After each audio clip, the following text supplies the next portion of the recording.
Эпізод 8. Вечарынка з кветкамі.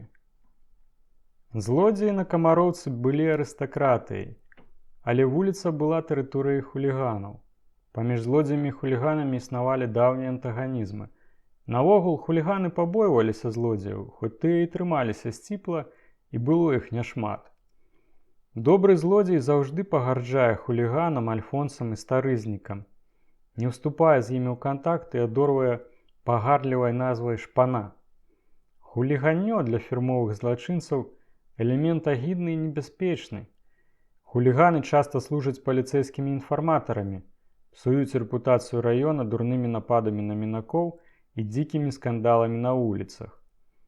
У сваю чаргу, самі хуліганы ненавідзяць злодзеяў за іх сур'ёзнасць, майстэрства ў працы, добрыя строі, за тое, што паходзячы з іншага раёна, а часам і горада, яны знаходзяцца ў іх раёне на асабліва прывілегаваных правах. Дзяўчаты, напрыклад, лічаць за лепшае мець каханка злодзея, а не хулігана. Злодзеі жывуць на найлепшых малінах і карыстаюцца там пашанай. А вось хулігана нават у сваёй сям'і толькі церпяць, бо прыбытку ад яго ніякага, а клопату шмат. Хуліганаў за пляшку гарэлкі можна наняць, каб кагосьці правучыць ці нават прыбраць з гэтага свету нажом або каменём. Злодзей на такія рэчы не пойдзе. Галоўныя рысы злодзея – спрыт і смеласць, а хуліган адзначаецца толькі нахабнасцю і дурасцю. Кася Залатая Труба вырашыла запрасіць на свае народзіны гасцей. Петька Бык ахвотна на гэта пагадзіўся, бо вымалёўвалася дасканалая нагода для сур'ёзнай папойкі. Пачалі раіцца, каго запрасіць. Пры гэтым не абышлося без значных сварак і нават бойкі. Урэшце сашліся на тым, што госці будуць трох катэгорый. Першая – госці Касі Залатой Трубы. Другая – госці Петькі Быка. Трэцяя – супольная. Кася, як даліншчыца, вырашыла запрасіць майстроў і найбліжэйшых калег па сваёй кішэннай спецыяльнасці. Тоську Сароку, Кулямёта, Чэсіка Свабоду, Паніча, Яся. Петька Бык лічыў абавязковым запрасіць Моркаўку і Фіську. Супольнымі гасцямі былі тузы зладзейскага свету: Жаба, Янка Залаты Зуб, Мангол, Філіп Лысы, Казік Марэцкі. Акрамя гэтага запрасілі некалькі суседскіх дзяўчат. Кіраваць арганізацыяй вечару ўзялася Кацярына Сперда. Менавіта ў яе кватэры, як найбольш прасторнай, павінен быў адбыцца прыём. Кася і Петька Бык не паскупіліся на грошы. Залатой Трубе апошнім часам шанцавала, таму форсу было дастаткова. Пяклі, смажылі, гатавалі. Петька Бык прынёс некалькі кашоў піва і набыў многа гарэлкі. Усё было прадумана да найдрабнейшых дэталей. Дзве Кацярыны з раніцы запрэглі Петьку Быка насіць воду і шараваць падлогу. Таму фармазон, паступіўшы з сваёй далікатнай спецыяльнасцю, падкасаў штаны і басанож узяўся за працу. Ахвотна шлёпаў па мокрых маснічынах і з імпэтам шаруючы іх спяваў: «Каб мне казалі, дзе я спачну, я б залатую справіў труну. Золата стенкі са срэбра вечка, каб зіхацела прыгожай вечна. Гэй, дыгу-дыгу, гэй, дана-дана, каб зіхацела прыгожай вечна». Кася штохвілінна зазірала і кантралявала яго працу. Як заўжды, яна не шкадавала пры гэтым зласлівых заўваг. Звычайна Петька Бык нядоўга бы трываў, яны адразу пачапіліся адно аднаму ў кудлы. Але сёння ён быў у аксамітным гуморы. Толькі падумайце, столькі гарэлкі. І нішто не магло вывесці яго з раўнавагі. На зачэпкі Касі ён наогул не адказваў. Рабіў сваё далей, спяваючы: «А на тым вечку кілішак зуброўкі, каб разумелі, што хойрак был лоўкі. А на тым вечку пара кіёчкаў, как было чым вучыць фраерочкаў. Гэй, дыгу-дыгу, гэй, дана-дана, каб было чым вучыць фраерочкаў». Пра бяседу ў касе залатой трубы даведалася ўся камароўка. Гэта нібы і мусіла быць таямніца, але дзе ж такую таямніцу ўтрымаеш, калі яна сама наверх лезе? Тут пазычылі посуд, там крэслы, дзесьці яшчэ кветкі. І пайшла па свеце пагалоска. На выпадак, калі госці захочуць танчыць, запрасілі Петрака Парадка, вядомага на камароўцы скрыпача. Яго называлі Парадкам, бо ён любіў густа перасыпаць сваю гаворку гэтым выразам. Парадак звычайна адпальваў вячоркі і танцы разам са сваім дружбаком Янкам Папугаем. Папугай атрымаў сваё імя, бо любіў яркія строі. Такім чынам пытанне аркестра палічылі вырашаным. Вечар таго дня быў пагодны, як па замове. Нават поўню перапаўняла цікаўнасць да таго, што адбываецца на зямлі. На дварэ можна было чытаць кнігу. Дзве Кацярыны скончылі падрыхтоўку да прыходу гасцей і, святочна апранутыя, папраўлялі мастацкія недапрацоўкі і даводзілі да ладу дэталі. Прыём быў датклівым пункцікам іх пачуцця гонару, бо гасцей запрасілі не абы-якіх, збольшага ўсе фірмовыя злодзеі. Было крыху клопату з запрашэннем жанчын, на 10 з гакам мужчын, калі не лічыць абедзвюх Кацярын, яны ж усё-ткі гаспадыні. Была б адна тоська сарока, замест таварыскай забавы мужчынскі сойм або вайсковая рада, як акрэсліла сітуацыю дасведчаная ў таварыскіх пытаннях Кацярына Сперда. Таму запрасілі ядзю рудую, якая хоць і была зусім маладзенькая, але ў паходах на шоп ужо паказала вялікія здольнасці. Яе лічылі добрай фактурай для фірмовай шопенфендлеркі. Далей, маючы на ўвазе прыгажосць, што, праўда, не зусім падабалася касе залатой трубе, Анку і Янку афрыканак, мянушку яны атрымалі за смуглявую скуру і чорныя валасы. Акрамя таго, запрасілі Лёлю Ландыш, якая ў кожную сяброўскую размову умела ўплесці з выключна высокім эстэтычным памкненнем сваё захапленне ландышамі. Петька Бык, аднак, запратэставаў. «Баб замала», – асцярожна заўважыў ён. «На патанчыць хопіць», – адмахнулася Кася залатая труба. «Не надта хопіць», – уздыхнуў Бык. «На спаць замала, а на вячоркі то і замнога», – безапеляцыйна атрэзала Кацярына Сперда. І Бык капітуляваў. Першым з'явіўся дружбак і пратэжэ Петькі Быка на гэтым прыёме, звычайны камароўскі паточнік Фіська. Кася залатая труба не любіла яго за адсутнасць зладзейскага аўтарытэту і нядбаласць у адзенні. Пару разоў яна ўжо пасварылася з каханкам, абгаворваючы ягонага таварыша. І цяпер Фіська прыйшоў у неахайным строі, брудных ботах, ускудлачаны, непаголены і да таго ж п'яны. Петька Бык сардэчна яго прывітаў, а вось Кася дэманстратыўна адвярнулася да яго спіной і праз вакно пазірала на вуліцу. Фіську гэта не збянтэжыла, і ён, маючы на ўвазе яе позіркі ў акно, заспяваў. «Гляну я в аконца, пагляджу я фортку. Карочаць злодзеі ў раскляшоных портках, гальштукі модныя, выпрасаваныя. Боцікі новыя, лакіраваныя, гэй дыгу-дыгу, гэй дана-дана, боцікі новыя, лакіраваныя». «Ты б свае старыя, прынамсі, наваксаваў». Пагардліва, але крыху лагодня адгукнулася Кася, якая вельмі любіла спевы і музыку і магла расчуліцца ад зладзейскіх песень. А Фіська камароўскі салоўка спяваў далей, адчуваў зладзейскай інтуіцыяй, чым Касю ўзяць. «Пальцы дашчэнту ўсе ў дыяментах, у кожнага тростка слановая костка. Гэй дыгу-дыгу, гэй дана-дана, у кожнага тростка слановая костка». Следам за Фіскам прыйшоў падобны да распарадчыка пахаванняў або і да нябожчыкаў адпачынку урачысты і сур'ёзны скрыпач Пятрок Парадак. Ён быў высокі, худы, але рукі меў неверагодна моцныя, чым зрэдку выхваляўся. Акрамя таго, ён быў вельмі хвацкі. Фіська казаў пра яго з захапленнем. Нічога ў ім няма, скура, жыла і косці, як шмайдане ногі працягне. А самога ніхто права не мае крануць. Парадак асцярожна паклаў на камоду скрыпку і ўрачыста павіншаваў Касю.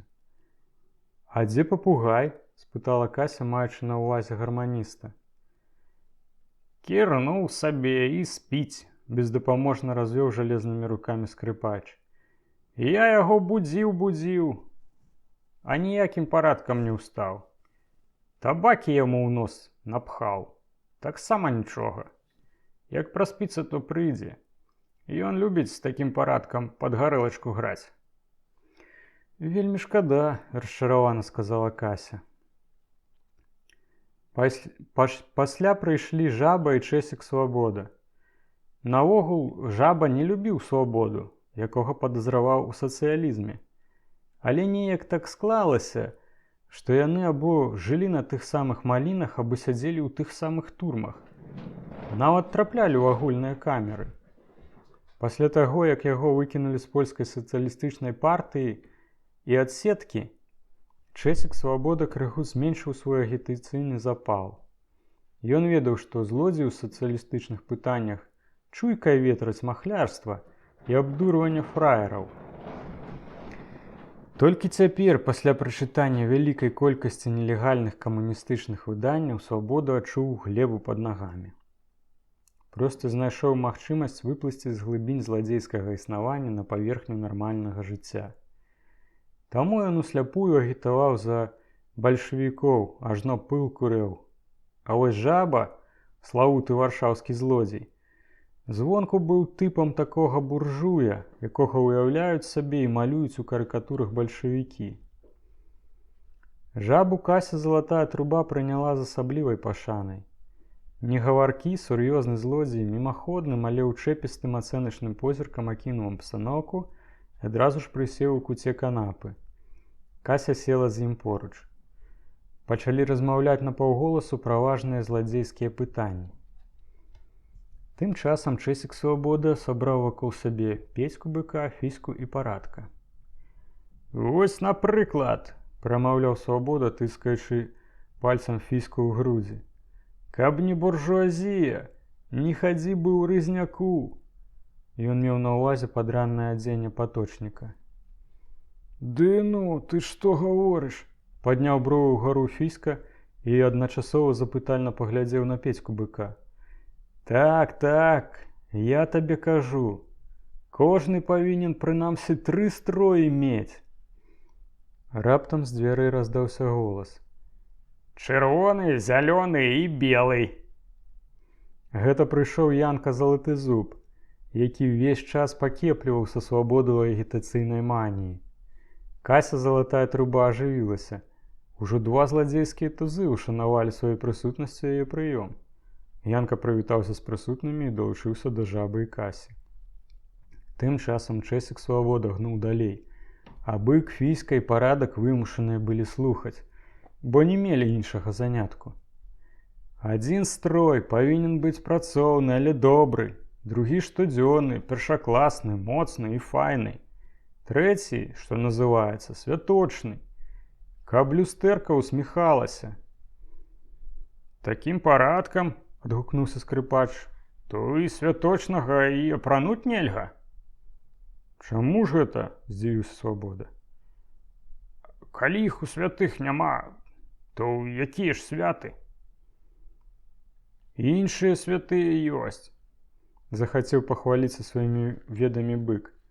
«Тыя ж самыя Ленін з Троцкім, гэта як наш Пётр з Паўлам, іншых шмат. Хіба ж не?» Звярнуўся ён да Свабоды з пытаннем. «Гэта вы, таварышы, не так разумееце», – запаліўся Чэсік Свабода. «Таварышы злодзеі», – паправіў яго з кута Янка Залатызуб. Ён мімаход прыслухоўваўся да іх размовы. А Чэсік Свабода пусціўся ў блытаную лекцыю на тэму камуністычнай дактрыны. Слухачы ўважліва назіралі, цярпліва прымалі невядомыя сацыялістычныя тэрміны і, здавалася, добра разумелі. Раптам Фіська катэгарычна рубануў: «Я на такое не згодны». Чэсік вылупіў вочы: «Чаму?» «Ну, на 3 строі, бо выходзіць так. Працоўнае толькі для працы. Клёва. Другое таксама файна. Ну, а трэцяе, першыя класы, зусім не падходзіць. Як жа я на паток пайду? Мне во такое трэба». І Фіська паматляў брудным крысам высвіглага пінжака. «Каб за паток брацца можна было». Чэсік балесна паморшыўся. «Таварыш, вы мяне зусім не разумееце. Я кажу пра тыя часы, калі не трэба будзе красці. Калі?» Свабода разводзіў пальцамі ў паветры, бо раптам яму не хапіла аргументу. На дапамогу прыйшоў Янка Залаты зуб. «Ленін і ягоны швагер Маркс сюды ўсю гэтую машыну прывязуць, што з саломы і дрэва сальцісоны робіць». Гэтая з'едлівасць не збіла Свабоду з панталыку. Ён казаў далей толькі крыху цішэй. «Файны хлапчына», – заўважыў Янка, звяртаючыся да Касі. «Залатыя рукі характэрны. Толькі з гэтым камунізмам крыху ўчадзіў». «Перамудруеце яго», – неахвотна адгукнуўся Жаба. «Для разумнага гэта ўсё за дурное і за старое будзе. Зрэшты, што там шпагат добрага прыдумае? Толькі муры, турмы, войны і рэвалюцыі. Калі б усе менш балбаталі, а больш рабілі, то і без агітацыі і без рэвалюцыі галеча б знікла. А так, сволачы, толькі круцяць, забіваюць, а самі тым часам вялікімі панамі робяцца. Добра жаруць, раздаюць загады і ў славе сыцеюць». «І вось вераць ім?» – заўважыў Янка Залаты зуб. «Вераць, бо кожны шчасця хоча», – задуменна і быццам бы са смуткам сказаў Жаба. «А дзе ж яно шчасце?» – далучылася Кася, думаючы пра што іншае. Чаму ж яны так паволі збіраюцца? «Шчасце тут», – Жаба паклаў рукі на грудзі. «Толькі ў сабе», – сказаў ён сур'ёзна, з сілай і упэўненасцю. «І ніхто нам яго не дасць». У вялікім пакоі раптам нібы святлей зрабілася. Гэта ўвайшлі разам 3 маладыя і прыгожыя дзяўчыны. Убраныя ў ліловае сёстры Анка і Янка афрыканкі і маладзенькая, на выгляд зусім падлетак, шапенфельдерка Лёля Ландыш, уся ў ружовым. Следам за імі з'явіліся мангол, баран, моркаўка і паніч, ясь. Мангол адразу далучыўся да тузоў і шчасліва зіхоткай ад іх таварыства Касі Залатой трубы. Моркаўка стаў ахвярай агітацыі Чэсіка Свабоды, якога слухачы проста трывалі. А ясь, хаваючы сваю збянтэжанасць за удаванай свабодай і рассыпаючыся ў кампліментах, думаў, да каторай з дзяўчат варта падваліцца. Найцікавейшай была Лёля Ландыш. Смелая, зграбная, але занадта худая і дзяцінная, як на ўталітарны густ паніча. Неўзабаве з'явіўся кулемёт, кароль менскіх даліншчыкаў, у Варшаве празваны сячкарняй за дзіўную манеру гаварыць. «Пані Кацярын, ну, ві-ві-ві». «Ну, не напружвайся», – перапыніў яго Янка. «Віншую і канец». Кулямёт махнуў рукой і засмяяўся. «Ты лепш не гавары, а заспявай», – параіў яму мангол. Кулямёт таксама апынуўся ў тузовым таварыстве каля Касі, як яе неперазыдзены настаўнік кішэнных аперацый. Найлепш падала сябе Тоська Сарока. Яна прыйшла ў элегантнай вечаровай сукенцы, пашытай, пасля нарады з арыстакратычнай Сабінай, адмыслова для гэтага прыёму. У Сабіны яна пазычыла пару дробязяў з упрыгожванню, зрабіла ў цырульні элегантную прычоску і была са сваёй свабодай у паводзінах, добрымі манерамі і прыгожым выглядам асабістай асобай выключна цікавай. Яны сардэчна расцалаваліся з Касяй. Паважліва і абаяльна Тоська прывіталася з рэштай таварыства і далучылася да тузоў. Ясь ніколі не бачыў сарокі такой прыгожай, як сёння. Такую б каханку мець, падумаў ён, памятаючы, аднак, што Тоська да хлопцаў не лезе. Зрэшты, як жанчына яна была не ў ягоным госці. Да Касі падышоў Петька бык. Асцярожна, на пальчыках ён наблізіўся да гурта тузоў, у якім каралявала радасная дачырванне на твары і поту на ілбе, шчаслівая, як ніколі Кася залатая труба. «Ну, чаго ты?» – гыркнула на быках каханка. «Кацярына пытаецца, можа таго ўжо даваць, ну?» Быццам жаваў шкло бык. «Паспееш набрацца!» – адрэзала Кася і кінула позірк на суразмоўцаў.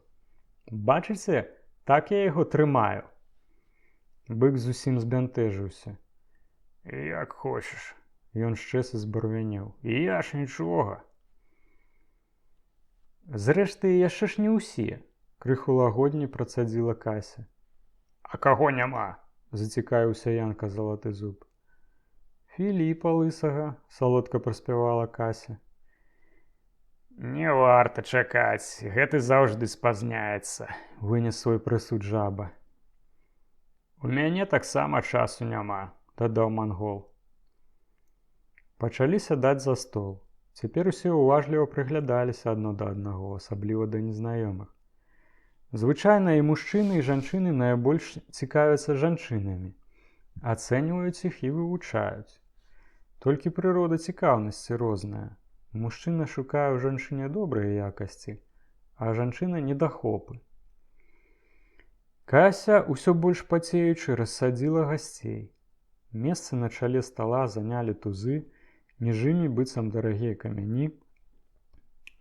Управілі Касю залатую трубу, Тоську сароку і ландыш.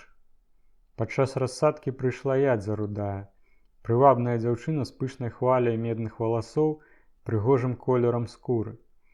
Яе пасудзілі поруч з Янкам залатым зубам. Ясь апынуўся паміж моркаўкам і Петькам быком. Калі госці ўжо сядзелі за сталом і налілі па першаму кілішку, дзверы адчыніліся і ў пакой урачыста ўвайшоў Філіп лысы. Ён быў у вечаровым строі, бліскучы, далікатна пахучы, паголены да ззяння, майстар фарсавання, зладзейскі арыстакрат, хадзячая злачынная знакамітасць. «Вітаю, шаноўнае таварыства!»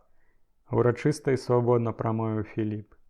«Мілай гаспадыні маё шанаванне і найлепшае пажаданне ад шчырага сэрца!»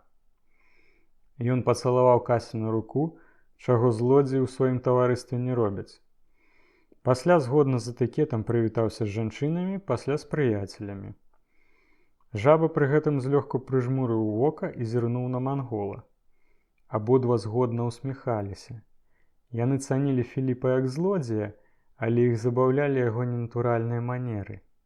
«Графа рэжа», – казалі яны. Каб Філіп не быў такім салідным злодзеем, яму б з'едліва дапякалі. А так не выпадала, бо ён належаў да іх хеўры, і на многіх работах і ў турмах паказаў сабе як салідны калега. Таму яго арыстакратызм трывалі як дзівацтва. Кася падарвалася з крэсла, каб саступіць сваё месца Філіпу, але той быў катэгарычна супраць і сеў на канцы стала.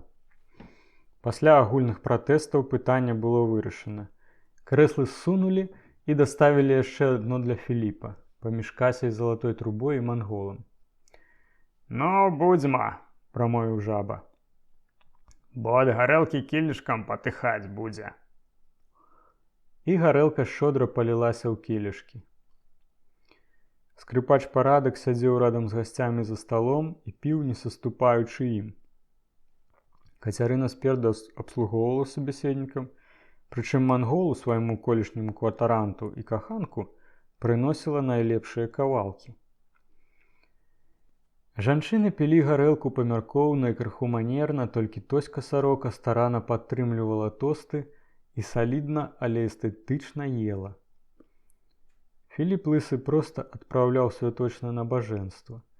І так спрытна ўпраўляўся ля стала, што ягоны бліскучы пярсцёнак з брыльянтам толькі і мільгаў.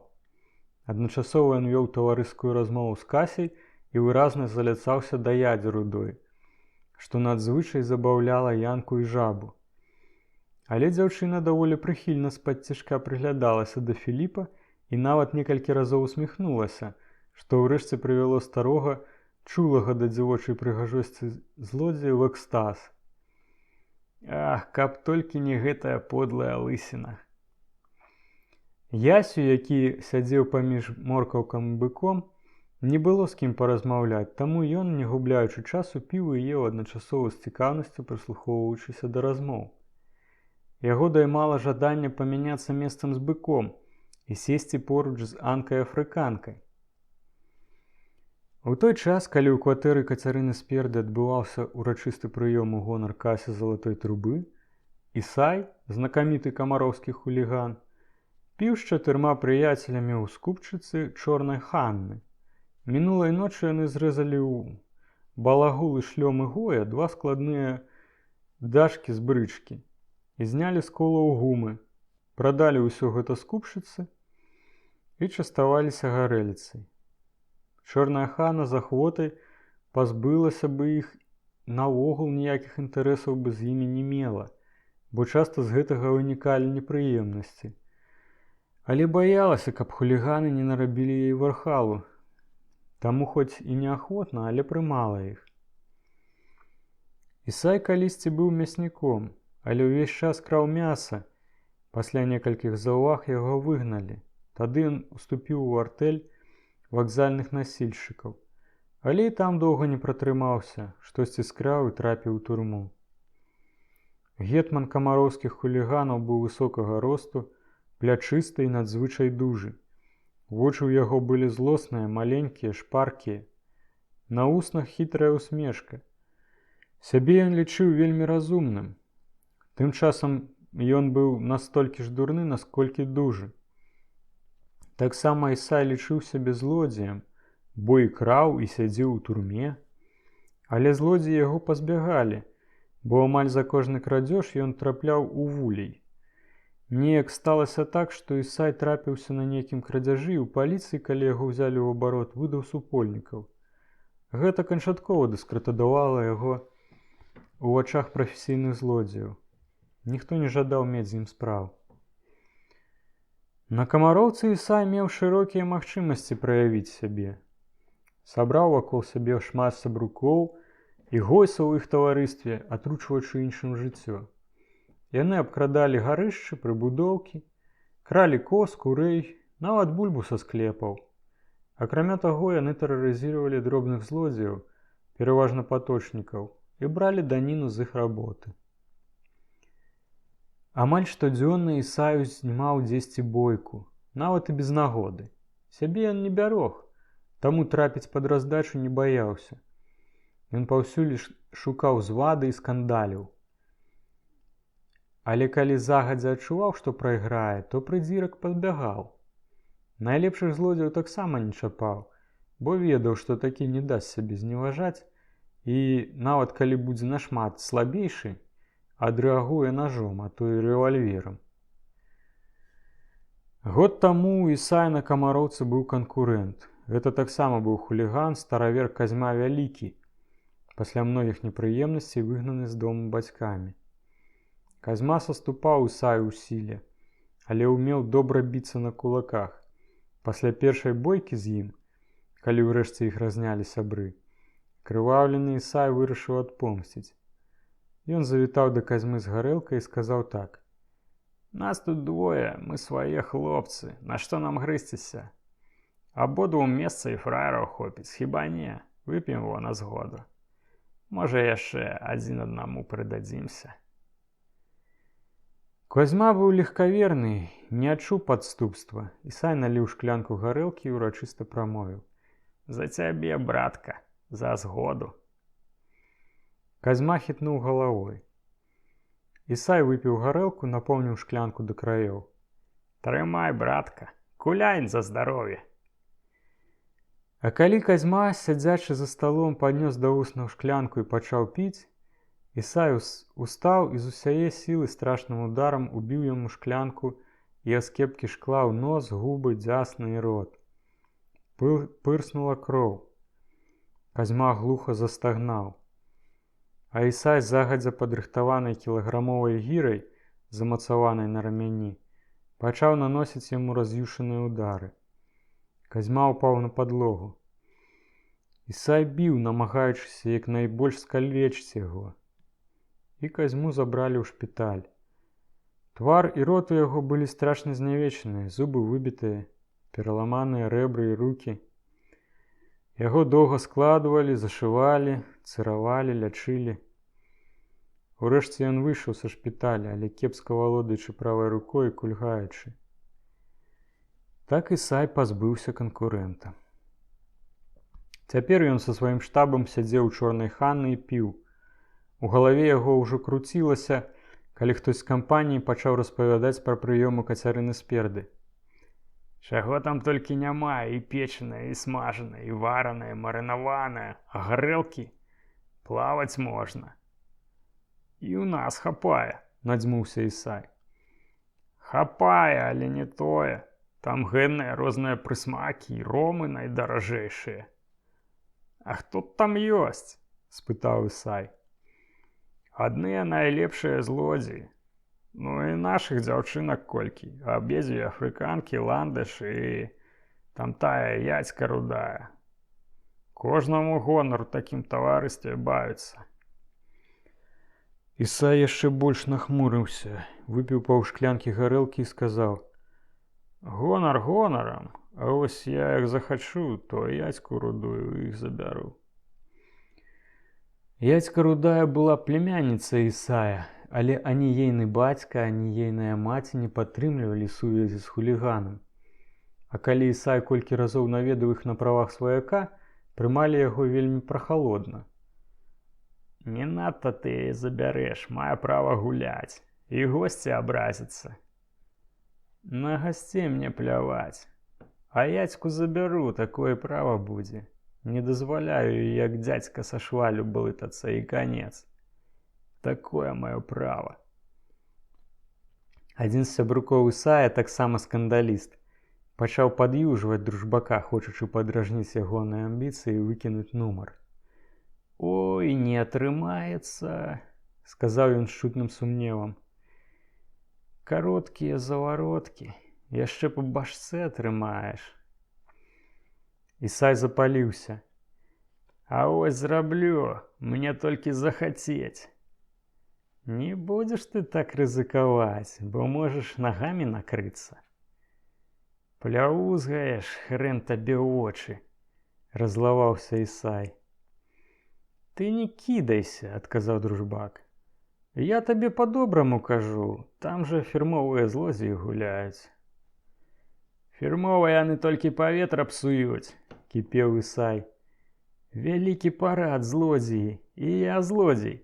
5 разоў у кічы сядзеў. Хутчэй іх лыткі затрасуцца чымся ў мяне. Я ні перад кім не здрэфлю.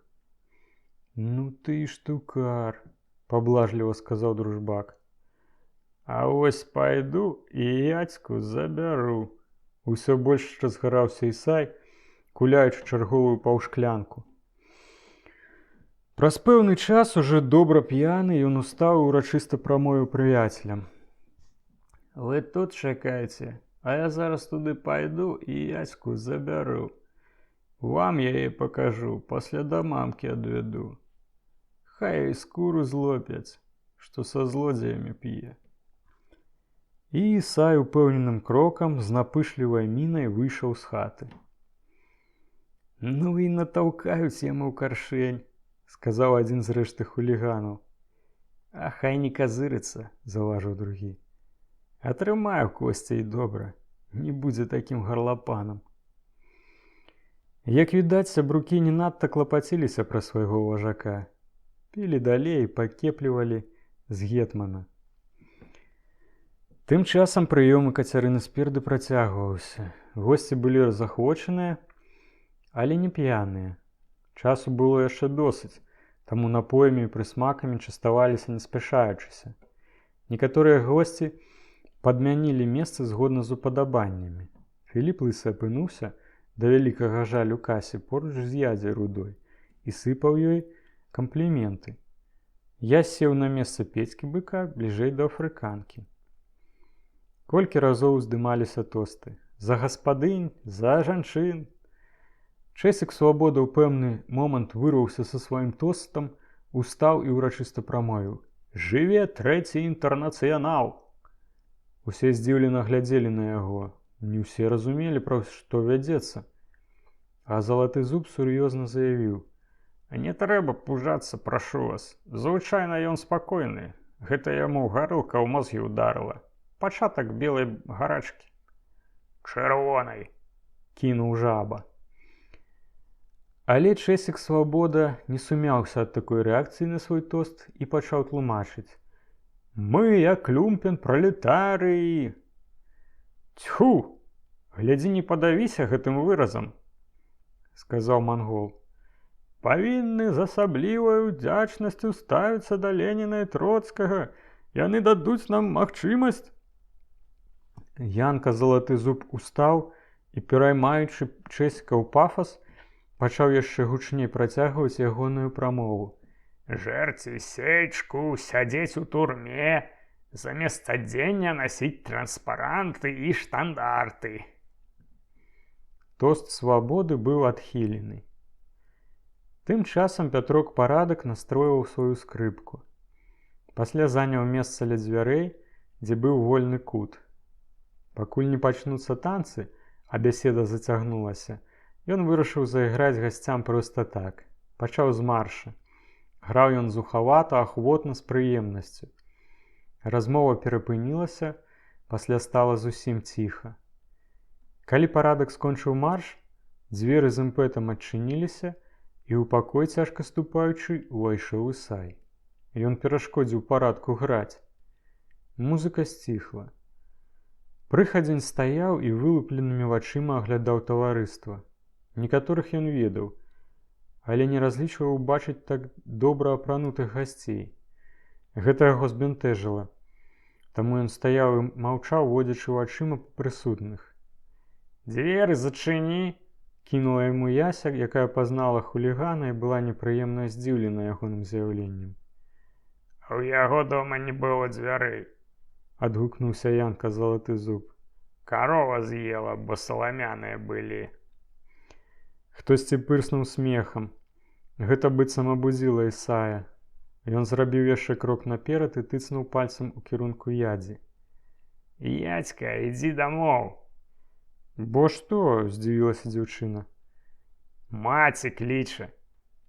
«Маці мне дазволіла, гэта не твая справа!» «Ідзі, бо горш будзе!» – бліснуў вачыма Ісай. «Не пайду я, ідзі адсюль!» Тады адгукнуўся Філіп лысы. «Паненка паўнагадовая і ведае, што робіць. Чаго вам ад яе трэба? Я вас пытаю». «Я хачу адвесці яе дамоў, бо я ейны сваяк».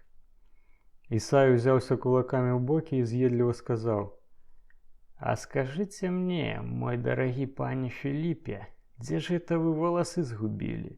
Нават пры святле не бачна». На вуснах прысутных з'явілася колькі усмешак. Ніхто не прымаў скандалу сур'ёз. Не ўсе нават зразумелі, у чым справа. Ісаева шпілька Філіпа раззлавала, але, удаючы спакой, ён сказаў: «Валасы то і ў малпы ёсць. Трэба мець добрае выхаванне». «Што гэта за фікус?» – гучна спытаў жаба, мераючы вачыма Ісая, як нейкі рэдкі экземпляр. Тады Кася, быццам параненая, падарвалася са свайго месца і, падскочыўшы да Ісая, паказала яму пальцам на дзверы. «Пайшоў прэч адсюль!» Ісай крыва усміхнуўся. «А не пайду, хай ядзька са мной ідзе». «А вось і пойдзеш!»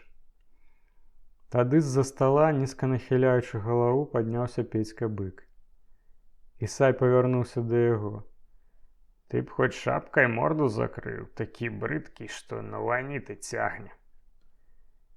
Янка, Залаты зуб і мангол быццам з цікаўнасці падашлі да Ісая. Адчувалі, што збіраецца на скандал. Ісай пачаў адступаць да дзвярэй. «Ядзька, хадзім дадому, бо горш будзе». Адступаючы, Ісай наткнуўся на Парадка. Той адпіхнуў яго рукой і паклаў скрыпку. Пасля ўзяў з падаконня бутэльку гарэлкі і выцяў ёю Ісая па галаве. Пляшка разляцелася на кавалкі, засыпаючы шклом падлогу. Ісай адступіў. Гэты удар яму ніяк не пашкодзіў, толькі твар стаў мокры. Здзіўлены ён павярнуўся да Парадка. «Нашто ж вы мяне пляшкай цюкнулі? А што мне кулаком цябе цюкаць? Моя рука для скрыпкі, а не для твоей хамскай морды». Але насуперак сваім словам Парадак маланкавым ударам ляснуў Ісая ў сківіцу. Хуліган захістаўся. Хацеў ударыць Парадка, але той спрытна ўхіліўся. Тады збоку з'явіўся мангол. Схапіў у паветры занесеную для удару Ісаеву руку і жалезным хватам узломшчыка закруціў яе за спіну. Пасля павёў Ісая да выхаду. Там Петька бык схапіў яго ззаду за каўнер і вывеў з сенцаў на ганак, дзе яго скінулі з прыступак. Ісай падняўся з зямлі і хутка выйшаў на вуліцу. Петька бык выйшаў за ім. Было зусім светла, таму пры святле месяца ён бачыў, як Ісай таропка сыходзіць. Тады бык вярнуўся ў кватэру. «Што гэта за гарлапан?» – спытаў жаба. «Злодзей ці фраер?» «Такі сабе люй», – сказаў Філіп. «У коней сняданкі крадзе. У кічы сядзеў. Сядзеў раз за балею, раз за мяшок аўса». Адгукнуўся Моркаўка. «Гэта такі варуга, што на сметнік скокае, а шухерны яго крысам прыкрывае». «Але здаровы як конь», – дадаў мангол. Кася была абурана і доўга не магла супакоіцца. Ну, заваліўся халера як казёл у агарод. «І атрымаў як казёл», – сказаў Свабода. «Пры сацыялістычным ладзе такіх тыпаў сярод нас не будзе». Жаба крыва усміхнуўся. «Так, кіраваць будуць чрезвычайкі. Тады толькі яны выплывуць». Перапыненая забава гладка пайшла далей. Настрой ні ў кога не сапсаваўся, толькі Філіпу непрыемна было згадваць намёкі на ягоную лысіну. Тым часам Ісай гнаў, што шалёны па Камароўцы, па Лагойскім і Барысаўскім тракце. З учорашняга крацяжу ў яго зашталося яшчэ шмат грошай, і цяпер ён валодаў саліднай сумай. Сябрукоў сваіх ён застаў абсалютна п'янымі. Ісай сказаў, што спердаўскія злодзеі зневажалі іх усіх і пагражалі ім. Гетман заклікаў помсціць. Горача прамаўляў. Мацней хіліў да таго, што злодзеі баламуцяць дзяўчат з іх раёна, і гэта разам з алкаголем паўздзейнічала пераканаўча. Чацвёра Ісаевых сябрукоў вырашылі не даваць сябе ў крыўду, узброеныя многімі літрамі гарэлкі на кожнага і клятвай, што пасля расправы з ворагамі яны вып'юць яшчэ, камароўскія хуліганы рушылі ў прадмесце вербаваць за гарэлку сваіх давераных дружбакоў, каб помсціць за зняважаную годнасць раёна. Дамовіліся, што разам з завербаванымі усе састрэнуцца ў бондараўскім завулку.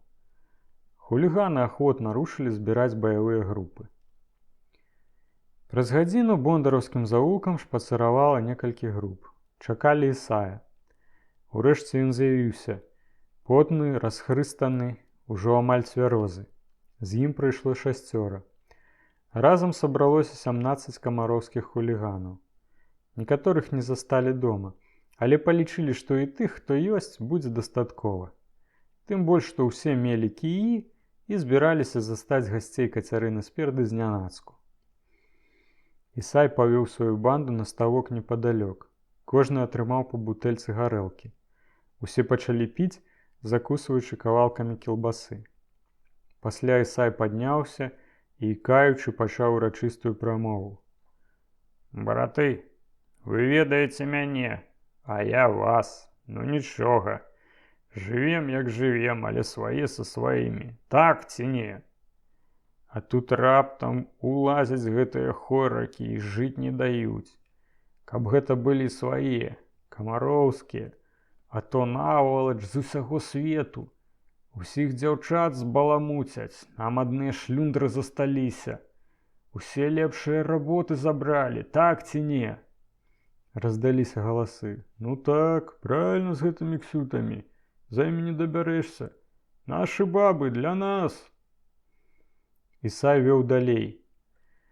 Заўжды нас зневажаюць, паўсюль заступаюць дарогу. Ёсць нагода, парадак у іх навесці. Добра, хораша, цудоўна, захапляўся Вугор, вядомы сваёй любоўю да боек. Уціхамірым гэтых жыганаў, змрочна сказаў Бузыга, чорны, як камель старога дрэва. Хай яны нас шпанюгамі не называюць, дадаваў імпэта Стасік Свістала, таксама былы мяснік. Словам, таварыства для гэтай акцыі сабралося адпаведна Ісаю. Гарэлка ўзняла іх баявы дух, таму ўсе пачалі пагражаць злодзеям, да якіх амаль у кожнага былі прэтэнзіі. Рушылі да кватэры Кацярыны спереды. На падыходзе пачулі гукі полечкі. Госці пакуль не танчылі, гэта граў парадак, карыстаючыся тым, што з'явіўся ўрэшце гарманіст-папугай, яшчэ салавілы з папярэдняй папойкі. Яго нават сон не падмацаваў, таму парадак хацеў яго разварушыць. У белых нагавіцах і зялёным пінжаку папугай выглядаў камічна. Ён быў абсалютным антыподам панурага скрыпача. Каля дома Ісай затрымаў дружбакоў. Чацвёра са мною ўнутр, а рэшта чакае ў сенцах і пад вокнамі. Як трэба будзе біць, то біць, жыганаў не шкадаваць. І ў таварыстве 4 хуліганаў ён увайшоў у сенцы спердзенай кватэры. Уваліўся ў пакой і сказаў парадку. Граць перастань, бо не ўмееш. Пачнеш полечкай, а скончыш абэркам. Пасля падышоў да стала і сказаў Ядзе. Выходзь адсюль хутка, а вы, афрыканкі, таксама, бо зараз мы тут парадак зробім. Кася залатая труба падарвалася з месца. Пойдзеш ці не, адсюль мярзотнік? Злодзеі, убачыўшы, што за Ісаем ідзе яшчэ некалькі чалавек і збіраецца на скандал, пачалі ўставаць з-за стала. Кася гарлапаніла. Нашто ты мне забаву псуеш? Я табе дам забаву, шлюха, зароў Ісай. Ён схапіў вазон з фікусам і кінуў яго аб стол. Раздаўся трэск, зазвінела шкло. Палопаліся пляшкі. А Ісай кідаў наступныя гаршкі з кветкамі. Яго схапілі за рукі, тады Ісаевы дружбакі падскочылі на дапамогу. Ого, вечарынка з кветкамі, крыкнуў Янка Залаты зуб. Сіфонам з содавай ён садануў у башку бамбізаватага Бузыгу, які зваліў з ног моркаўку і схапіў за горла Пецьку быка. Бузыга, быццам мяшок з мукой, рухнуў на падлогу. Шалёным ударам галавой у нос і зубы баран паваліў на землю другога хулігана. Пасля ён заўважыў, што скрыпач парадак жалезнымі рукамі душыць Ісая, таму кінуўся яму на дапамогу і схапіў хулігана ззаду за каўнер пінжака. Удзвюх яны прыціснулі яго да акна.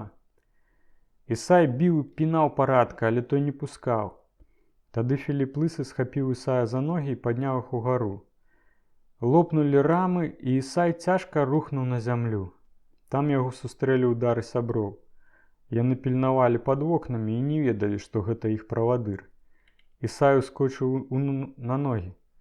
Хлопцы, ўнутр, валіце кіямі! Праз некалькі хвілін бяседны пакой быў зруйнаваны. Усё было пабіта, паламана, падзёрта. Пад напорам зацятай бойкі звінела шкло.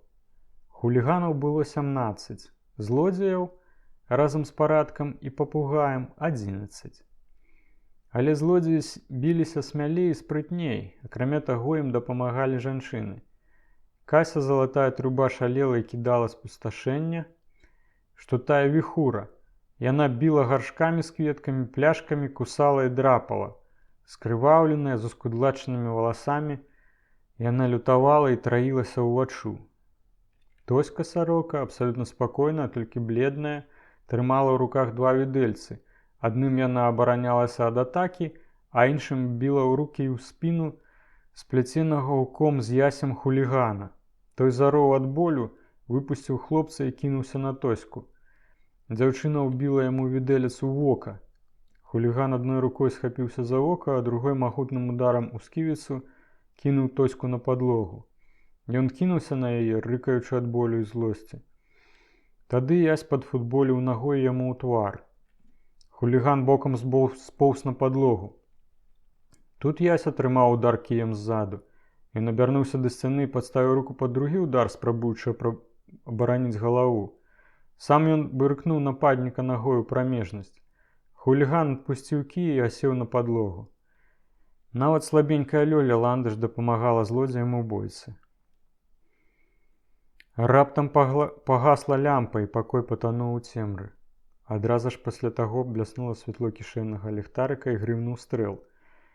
Пачуўся гучны, упэўнены голас. «Хто не быў на вечарынцы, прэч з кватэры, бо буду страляць у кожнага чужога». І натуральна прагучалі яшчэ два стрэлы. Страляў Жаба, ён не браў непасрэднага ўдзелу ў бойцы. Жаба прастраліў плячо свісталу, які качаўся з янкам залатым зубам на падлозе. Хуліганаў агарнула паніка. Хто мог уцякаць, кінуўся праз дзверы і ў вокны на падворак. Злодзеі пераследавалі уцекачоў. Кася залатая труба, напалову аголеная, перамазаная ў крыві, с апухлым вокам, сядзела верхам на вугру і, брыдка лаючыся, таркай шаравала яму твар. «Я цябе навучу, як са злодзеямі звязвацца!» Гэтай дзіўнай зброяй яна за пару секунд ператварыла твар стомленага доўгай бойкай, шматлікімі ударамі і стратай крыві вугра, найсмялейшага з хуліганаў, в абскрэбеную катлету. Кацярына спереду таксама не сядзела без справы. Аднаго нападніка яна абясшкодзіла адразу ў сенцах, выліўшы яму на галаву вялізны рондаль кіпню. Пасля з сякерай у руках яна стала на абарону кухонных дзвярэй і не пусціла нікаго праз вузкі праход. 4 хуліганы засталіся ў кватэры на падлозе. Свістала, збіты на горкі яблык з прастрэленым Жабам плячом. Ягоны абвараны кіпнем прыяцель выпінаўся ад болю ў сенцах. Трэці той, якому Тоська усадзіла ў ока відэлец, а я скончыў справу выспяткам, і Бузыга, з якім скончылі Філіп Лысы, Фіска і Парадак. Са злодзеем непрытомнымі ляжалі Пецька Бык і Фіська. Тоська праз пару хвілінах ачомалася. Бойка перанеслася на падворак. Біліся Баран, Ясь, Янка Залаты Зуб, Свабода, Філіп Лысы і Парадак. Рэшта зладзейскай партыі была няздольная біцца з прычыны ран і траўмаў. Хуліганаў было ўжо толькі 7, бо рэшта, акрамя тых, што засталіся ў кватэры, уцякла. У віры калатнечы раптам з'явіўся Ісай з вялікай жалезнай завалай у руках. Ён змёў з ног Яся і кінуўся на Філіпа. Туды ж бегла Кася з таркай напагатове. Яна ўжо кінула непрытомнага вугра. Ісай выцяў яе завалай збоку, і Кася са зламанай рукой упала на зямлю. Гэтым момантам скарыстаўся Парадак, схапіўшы завалу левай рукой, правым кулаком ударыў Ісая ў скронь. Завала засталася ў руках Парадка. Тут Ісай вырашыў кінуць сваіх дружбакоў, пераскочыў праз невялікую агароджу і кінуўся на ўцёкі. Баран падставіў яму нагу, той грымнуўся. Ззаду Баран адчуў удар камянём і ўпаў поруч з Ісаем. Хуліган падарваўся на ногі. Баран спрабаваў сесці, але яму было млосна. Раптам ён заўважыў у руках Ісая лязо нажа. Кашачым рухам Баран выкруціўся ад удару і ўберуч схапіў Ісая за правіцу. Угрызся зубамі ў ягоныя пальцы, нож вылецеў з хуліганавай рукі. Баран схапіў нож і адным кароткім рухам знізу ўверх джахнуў ім Ісая ў жывот. Ісай у кулак, нацэлены ў скронь Барана, не завершыў удара і апаў. Тым часам Парадак жалезнай завалай дабіваў рэшту хуліганаў. Яму ўжо не была патрэбная дапамога. А ягоны сябрук, гарманіст-папугай, садзеў сабе на лавачцы перад домам і, абыякава назіраючы за бойкай, граў на гармоніку вальсік. Што яму з гэтай бойкі? Ён такога шмат бачыў на вечарынках. Што праўда, не так маштабна, але як на яго, то і досыць. Ісай кінуўся наўцёкі, але ў яго пачалі вывалівацца кішкі. Ён сеў. Кішкі выпалі на пясок паміж ног. Ісай, ціха скуголячы, ліхаманкава збіраў іх і запіхваў у брушную поласць. Сабраў, закрыў растапыранымі пальцамі, устаў і, хістаючыся, паспрабаваў бегчы на паўсагнутых нагах. Праз момант ён зноў сеў. Кішкі зноў вываліліся на пясок. Тады Ісай завыў нізкім, згасаючым, перарывістым голасам. А згары на ўсё гэта пазірала халодная, бледная, абыякавая поўня.